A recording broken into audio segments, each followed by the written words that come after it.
Cost. What's the cost? Because the CSIRO says it's a reactor. You're talking about small modular reactors. And are you talking about, let's just get this clear, 7 nuclear power plants or the opportunity for 7 nuclear power plants?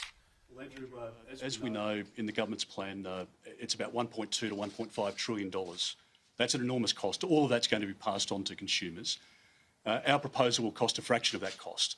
We'll have more to say in relation to the cost in due course, and as you know, we've done this in a step-by-step process. The focus today is on the sites, and to answer the second part of your question, we have done an analysis on each of the sites. We'll continue to work with experts in this field to identify the best technology for those sites. This is a huge win for these local economies.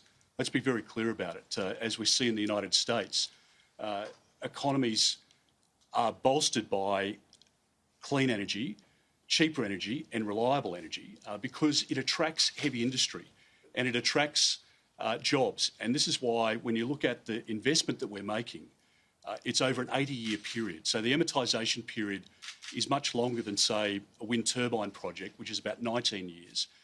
And so that's what allows you to deliver the cheaper electricity. So in terms of the small modular reactor or the AP1000 or whatever it might be that we believe would be the best for each of those sites, we'll have those discussions in due course. And there are some limitations, obviously, in terms of what you can do from opposition as opposed to government, but it will be a fraction of the government's cost.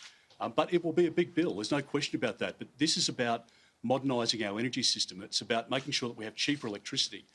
It's about making sure that we underpin economic growth and jobs growth for generations to come. This is the biggest announcement I can remember for a federal opposition. Why can't you come to us with a cost on this? Do you believe the CSIRO's $8 billion cost? We'll deal with the cost in the next stage of our policy announcements, but today I want the very clear focus to be on the fact that the sites we're proposing are end-of-use coal-fired power station sites.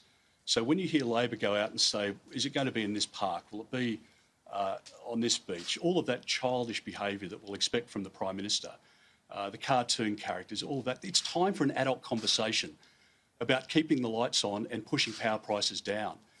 We're in the middle of a cost of living crisis that Labor's created in this country.